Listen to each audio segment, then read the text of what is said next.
12h06. A hora do Cajuru começa ao vivo do Gabinete 44, o gabinete da verdade da cidade que até arrombado é. Goianienses, goianos, meus únicos patrões, brasileiros, meus amigos, minha gente, hoje, terça-feira, 31 de janeiro de 2017, graças a Deus, o último dia das férias dos vereadores, não as minhas, porque trabalhei os 31 dias deste mês, nada mais do que a minha obrigação. A partir de amanhã começa para valer sessão na Câmara, 9 horas da manhã, goianienses, venham para a galeria, vamos lotar a galeria aqui da Câmara Municipal, assuntos em discussão. O que eu vou falar amanhã, vou precisar muito de vocês, até porque tudo vai ser em função de vocês, goianienses. E por fineza, quem estiver disponível, venha realmente. Falando sério, este ao meu lado aqui sabe, político tem medo de povo. Ele sabe por quê? Porque ele conversa com o povo, ele fala a voz do povo. Então, o povo, quando vai cara a cara com o político, igual aqui na Câmara, se todos encherem a galeria nas sessões de terça, das 9 da manhã, quarta e quinta, aí vereador conta até 10 em uma votação, em uma apresentação de projeto, em uma discussão. E eu sei que os vereadores aqui não estão com medo. O Cajuru está convocando toda a cidade para encher a galeria. É minha obrigação e creio que é seu dever também daqui para frente participar, cobrar como cidadão, porque você é o nosso patrão, você é contribuinte goianiense. Vamos de imediato. Deputado estadual Major Araújo está ao vivo comigo, chegou em cima da hora, mas não foi por causa dele o atraso. O atraso foi, sabem por quê? Pasmem! O meu Gabinete 44, às 6h02 da manhã hoje, como entrada ao vivo aqui postada abaixo das nossas publicações desta ao vivo, você pode ver, a chave nossa não entrava, não abria a porta. O gabinete foi arrombado, chamamos a polícia aqui, Tenente Edson, com seus companheiros, fazendo uma varredura. E 3 documentos desapareceram até agora. A Lidiane não achou 3. Eu vou dizer quais são, hein, os documentos. É de gente importante, gente grossa, gente graúda. Graúda não, para mim lambari, para mim canalha. De imediato, Telecajuru denuncia o segredo criminoso da venda da CELG, o maior patrimônio dos goianos, entregue de graça. Aliás, o Major Araújo, deputado estadual, tem uma definição brilhante para os 6 milhões de goianos que poderiam ter. Vocês vão saber. Telecajuru denuncia.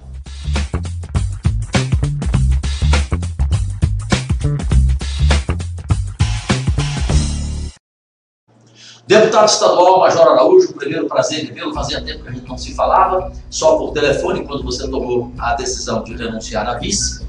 E aqui neste programa o assunto é CELG, é algo tenebroso,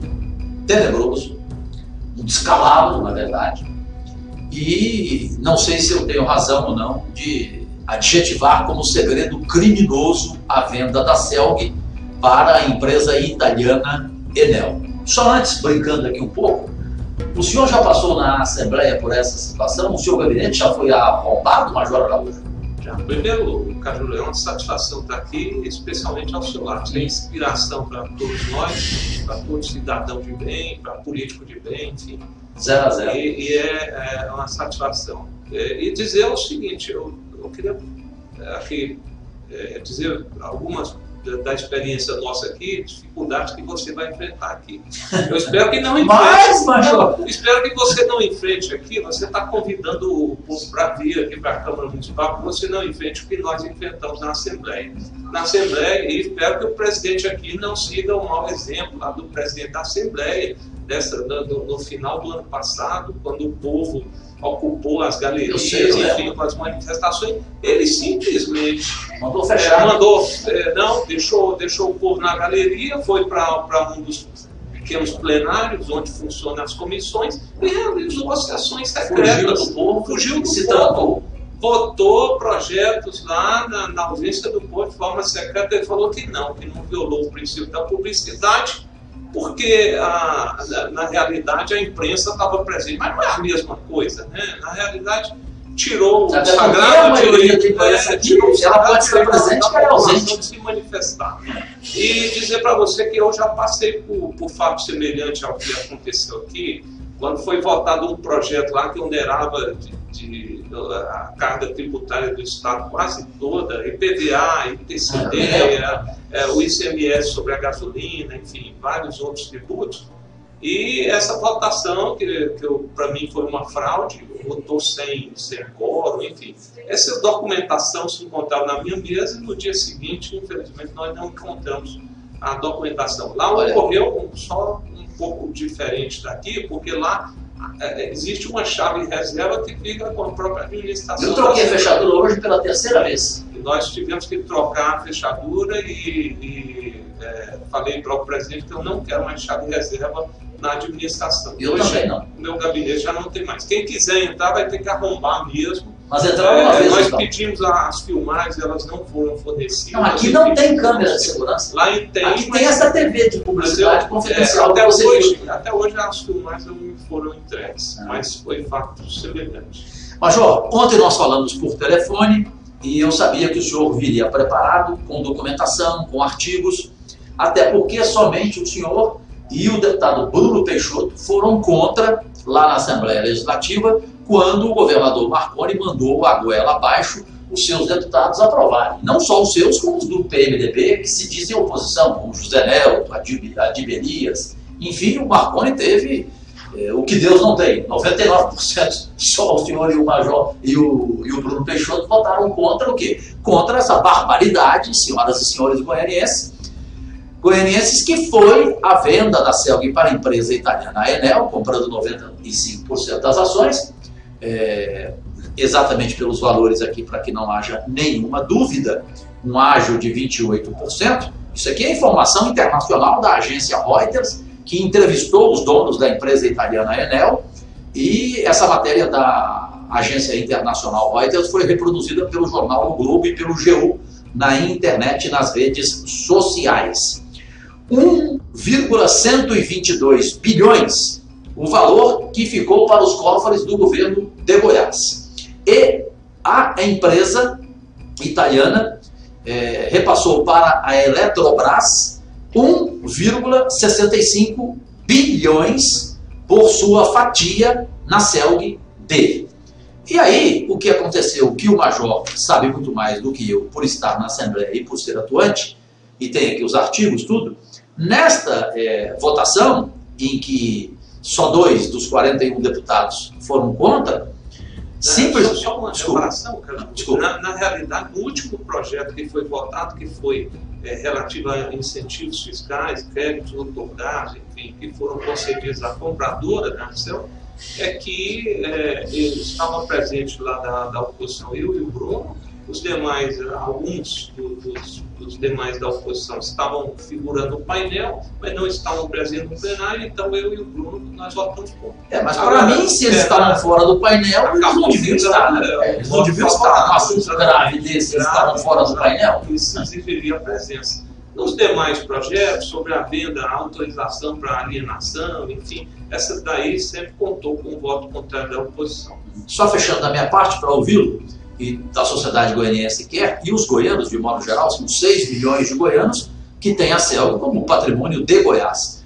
Foram, então, nessa jogada toda, nessa tramóia toda, 41 bilhões de reais a menos aos cofres públicos a partir de agora em Goiás. Por quê? Porque o perdão fiscal a essa empresa italiana, a Enel, muito pobre, paupérrima, quebrada, essa empresa, falida essa empresa, fechada, inclusive, na Itália, eu tenho dó dela, ela ganhou de perdão fiscal, de isenção, 41 bilhões. Por quê? Porque o perdão fiscal dela vai até 7 de julho de 2045. Eles gostam do número 45, impressionante. Até 7 de julho de 2045. Ou seja, por mês, o perdão fiscal é de 100 milhões de reais.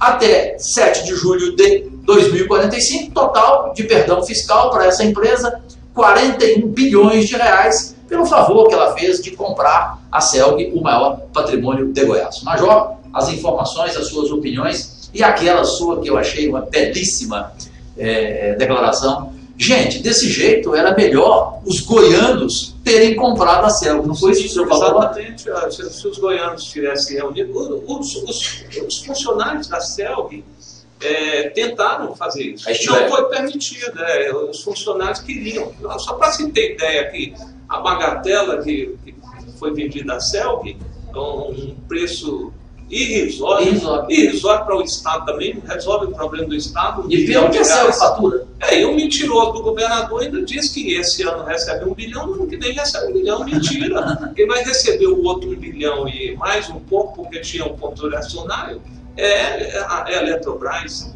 Isso saiu no G1, como você revelou aí.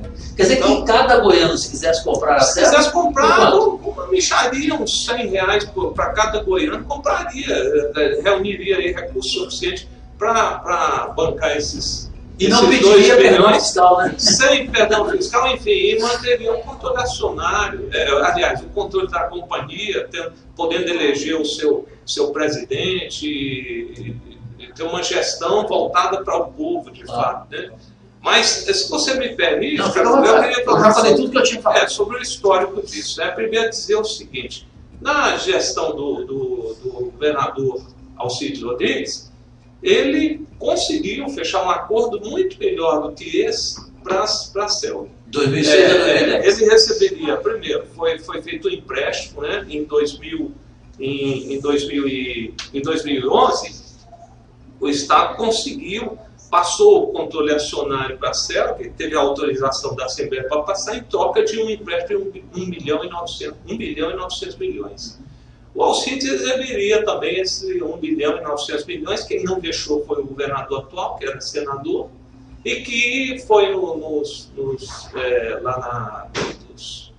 compradores, enfim, quem ficaria com os interessados, dizendo que não arcaria com o compromisso. Então, enfim, ele acabou inviabilizando essa transação, aliás, com a Caixa Econômica Federal, que era quem ia repassar o recurso a título de empréstimo para a companhia, né, por 1 bilhão e 900 milhões. Com uma diferença, o Estado recebeu esse 1 bilhão e 900 milhões em 2012, mais ou menos, ou em 2013, mas passou o controle acionário. No acordo feito pelo Alcides Rodrigues, ele receberia 1 bilhão e 900 e manteria o controle acionário. Era um acordo muito melhor para todos nós goianos, especialmente para a companhia. Era acordo, né? Agora, vale ressaltar o seguinte, porque quem entrou de novidade nessa questão da venda da CELG, para autorizar, teve que ter também uma lei federal, porque aí a Eletrobras já tinha o controle acionário, enfim, teve que ter uma autorização lá do governo federal. A Dilma ainda era a presidenta. E quem entrou na jogada, quem que o governador foi buscar para buscar essa autorização lá no Congresso Nacional também? Como articulador. Mercadante, Lobão e companhia. Mercadante, exatamente. Então aí, Caju, só gente boa. Só pessoas que na cadeia. Na Lava Jato, no Mensalão, enfim. E na cadeia. Então, o Lobão era o ministro das Minas e Energia. O Mercadante era o... do PT de São Paulo. Era lá o ele era o ministro da Casa Civil. Da Casa Civil, exatamente. Então, foi com essa laia aí que o Marconi foi se juntar para poder buscar autorização lá do Congresso Nacional. O Caiado tentou reagir, enfim, não deu conta. E dizer o seguinte, o governo Alcides, todo ele, Cajuru, e também internauta, ele ficou todo inviabilizado, porque durante todo o governo Alcides Rodrigues, enquanto não saiu esse empréstimo aqui, que foi conseguido já no governo Marconi, a CELG não poderia recolher impostos. A CELG não poderia, porque estava inadimplente com a Eletrobras, com a própria Eletrobras. Enfim, a inadimplência impedia que a CELG, que o Estado fizesse o recolhimento, que a CELG fizesse o repasse de impostos. Então, todo o governo Alcides, ele perdeu em torno de 350 milhões hoje, que é a contribuição da CELG com o ICMS. né, inviabilizando. E por quê? Porque o governador Marconi, anterior, ele, na realidade, ele sacaneou com o Alcides, fez adiantamentos do ICMS, enfim, viabilizou totalmente a companhia e entregou para o Alcides. Adiantamento vai lá e recolhe o imposto antes que ele entre nos cofres da companhia. Tudo isso foi feito pelo governador atual. Então, isso aqui são relatos, eu estou passando aqui, são relatos numa entrevista aqui do Fernando Navarrete, que é um dos diretores da CELG há muito tempo, até hoje está lá. É funcionário de carreira. Funcionário de carreira e que foi diretor da CELG e que repassou essas informações aqui. Então, está em entrevista na internet. Aí, Cajuru, no histórico aqui, então vem. Depois disso, depois do Alcides, né, não ter conseguido o empréstimo, veio. Em 2011, né? Já era governo Marconi. Aí já, o início, o primeiro ano primeiro mandato. Do mandato passado do Isso. Governador. Agora ele está na reeleição, né? Ele manda para a Assembleia um projeto de lei pedindo autorização do Poder Executivo de alienar ações da CELG Distribuição, da CELG-D, né? E em contrapartida passar o controle acionário, enfim.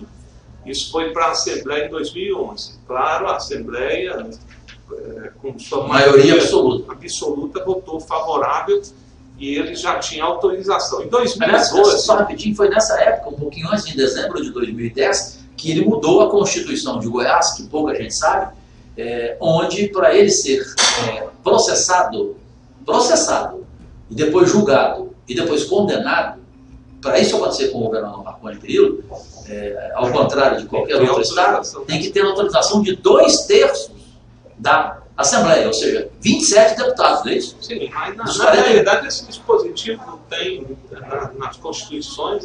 Então, mas só Minas Gerais, o Fernando Pimentel e o Marconi Perillo que mudaram a Constituição exatamente para que eles não fossem processados. Na realidade, tem quase todos os estados brasileiros.